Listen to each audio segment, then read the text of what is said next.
వాసుదేవరావు గారు yes 1 minute yes అప్పటి నుంచి అడుగుతున్నారు మీరు. దయచేసి మీ యొక్క జీ న్యూస్ తరపు నుంచి మేము కోరుకునేది ఈ యొక్క కాంగ్రెస్ ప్రభుత్వాన్ని అయ్యా, ఇది ఎవరి భూమి కాదు, ప్రభుత్వ భూమి కాదు, పేదల కోసం దాతలు ఇచ్చిన భూమి కాబట్టి మిగిలిన వివాదాలను పక్కన పెడదాం. మిగిలిన 32 ఎకరాల సంగతిని మేము తేలుస్తాం, దాని మొత్తం రికార్డు తీపిస్తాం. 1950 నుంచి కాసాపహాన్ని తీపిస్తాం, అది పక్కన పెడదాం కాసేపు.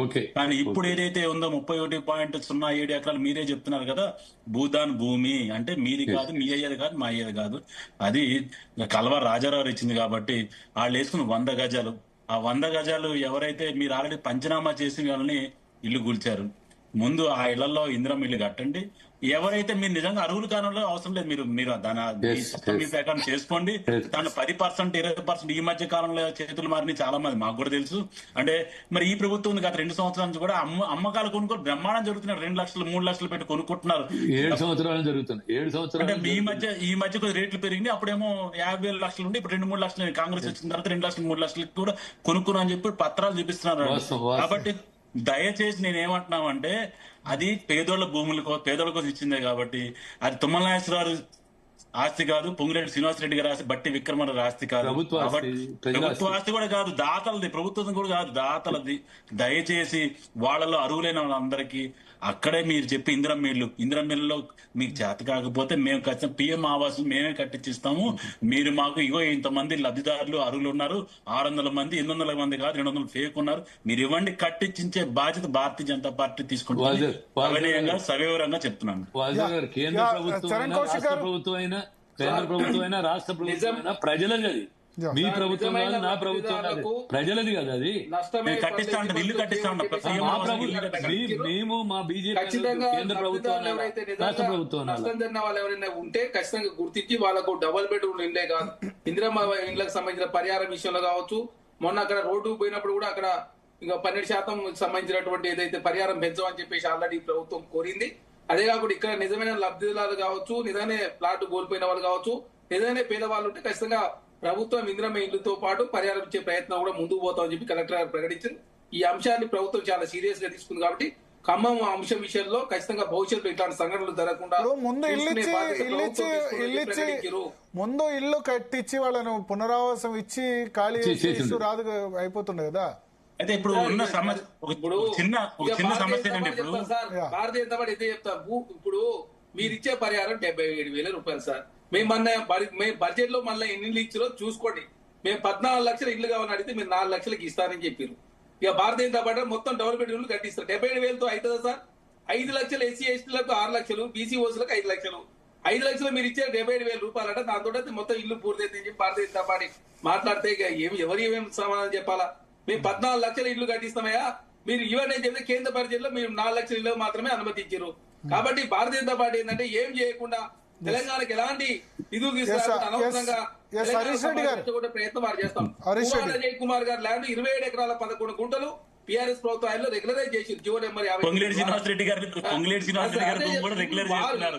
59-60 జీవీల్లో చేసిందని మా ప్రభుత్వం అడగట్టే ప్రయత్నం చేసి పొంగిలేటి శ్రీనివాసరెడ్డి గారే కదా, మీ ప్రభుత్వం ఉన్నారు కదా, ఆయన సమానం చెప్పాలి కదా.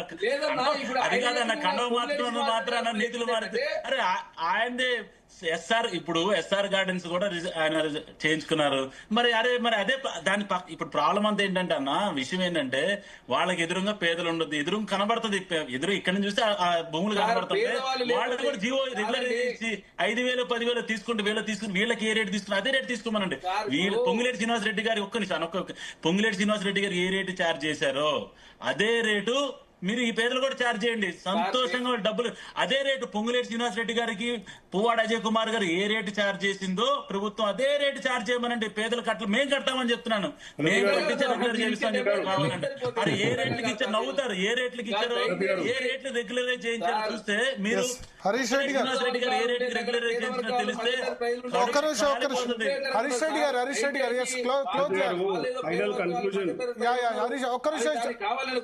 చరణ్ కౌశిక్ గారు హరీష్ రెడ్డి గారు చెప్పండి గారు. ఫైనల్ కన్క్లూజన్ ఏంటంటే ఇందాక వాసుదేవరావు గారు చెప్పినట్లు 812 మంది ఏదైతే లబ్ధిదారులు ఉన్నారో ఇల్లు కోల్పోయిన వాళ్ళు ఇప్పుడు వీళ్ళు అక్రమంగా కూల్చివేయబడ్డ వాళ్ళు ఉన్నారో వాళ్ళందరికీ కూడా 32 acres లో ఏదైతే ఉందో మళ్ళీ 2 bedroom కట్టిస్తారా, ఇందిరా మిల్లు కట్టిస్తారా, ఏదో ఒక పేరుతో కట్టించి ఆ రిమైనింగ్ 30 acres కూడా మరి పేదలకు రియల్ గా బెనిఫిట్ అయ్యే విధంగా వాడుకుంటే ఎవరికి ఎటువంటి ప్రాబ్లం ఉండదు, ఈ రాజకీయాలు చేయాల్సినటువంటి అవసరం ఉండదు. మరీ ముఖ్యంగా అక్కడ ఉన్నటువంటి మంత్రులు ఎవరైతే వాళ్ళ బంధువులు వచ్చి అక్కడ కబ్జాలు చేయాల్సినటువంటి ఆ భూమిని కూడా కాపాడిన వాళ్ళు అవుతారు ప్రభుత్వం. రెండోది మూసీ నది ఒడ్డున ఏదైతే మీరు హైడ్రా టేకప్ చేసి ఇప్పుడు గాంధీ సరోవర్ ప్రాజెక్ట్ కడతా అంటున్నారో దానికి కూడా you need public consensus. First public consensus లేకుండా ఎటువంటి ప్రయత్నాలు చేసినా గానీ ఇలా రాజకీయం. ఇప్పుడు నిర్వాసితులు జనరల్ గా దేనిలో అయినా ఒప్పుకోరు కదా, ఏదైనా ఏ ప్రాజెక్ట్ కైనా నిర్వాసితులు ఒప్పుకోరు. డెఫినెట్లీ నేనేమంటున్నామంటే కనీసం ఒక పబ్లిక్ హియరింగ్ అని పెట్టాల్సి వస్తుంది. పబ్లిక్ హియరింగ్ కూడా పెట్టకుండా వాళ్ళ కన్సల్టెన్సీ తీసుకుండా డైరెక్ట్ గా మీరు డెమాలిషన్ డిస్ట్రక్షన్ చేస్తామంటే ఖచ్చితంగా ఇలా రాజకీయ పార్టీలు ఖాళీ కూర్చోవు కదా అండి. డెఫినెట్ గా ప్రతి ఒక్కరు కూడా నాది పై చేయి కావాలి రాజకీయాలను కోరుకునే పార్టీలే ఉన్నాయి ఇవాళ రేపు. డెఫినెట్ గా ఇదే లొల్లిలు అయితే ఈ ప్రతి అడుగున ఇవే అడ్డంకులు సృష్టించబడతాయి. సో అది ముందుకు పోదు, ప్రాజెక్ట్ ముందట అడుగు వేయలేకపోతారు వీళ్ళు. సో దీనికి ప్రాక్టికల్ సొల్యూషన్ ఆలోచించాల్సింది పోయి ఎంతసేపు నేను గొప్ప అని కొట్లాడుకోవడం. ప్రాక్టికల్ సొల్యూషన్ ఇస్ అందరిని కూర్చోబెట్టి ఇందాక శరత్ గారు చెప్పినట్టు కూడా అఖిలపక్షం వేసి కూర్చోబెట్టి మనం నిర్ణయించుకోవాలి. శరత్ గారు వెళ్ళిపోయారు. Okay. So thank you Vasudevarao గారు, అదేవిధంగా చరణ్ కౌశిక్ గారు, పోట్ రంగారావు గారు, వేల హరీష్ రెడ్డి గారు, శరత్ గారు. మొత్తానికి ఖమ్మం ఇష్యూలో కొంత అత్యుత్సాహం అయితే కనబడుతుంది.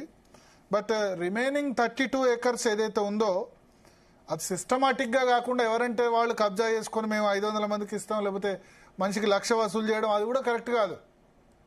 అల్టిమేట్గా పేదలకు ఇల్లు కేటాయించాల్సింది ప్రభుత్వాలే తప్ప ప్రైవేట్ ఆర్గనైజేషన్స్ నేను ఇంత అని చెప్పి అంత అని అమ్మడం కూడా కరెక్ట్ కాదు. బట్ 812 మంది అక్కడ ఇళ్ళు కట్టుకొని దాదాపు 10 సంవత్సరాలుగా ఉంటున్నారని వాసుదేవరావు గారు చెప్తున్నారు. 2014 అంటే 12 years. వాళ్ళని ఈ విధంగా ట్యాకిల్ చేసి ఉండాల్సిందైతే కాదు. వాళ్ళకి డబుల్ బెడ్రూమ్ ఇళ్ళో లేకపోతే ఈ ప్రభుత్వం ఇందిరా ఆవాస్ యోజన ఇందిరమ్మ ఇళ్ళో ఏవైతే చేస్తున్నారో వాటిలో అయినా కనీసం ఉంచి ఖాళీ చేయించాల్సింది. చాలా మిస్హ్యాండ్లింగ్ అయితే ఖచ్చితంగా మనకు ప్రభుత్వం పార్ట్ నుంచి అయితే కనబడుతుంది. సో ఇది వాళ్ళ DNA. స్టేట్ నుంచి జీ తెలుగు న్యూస్.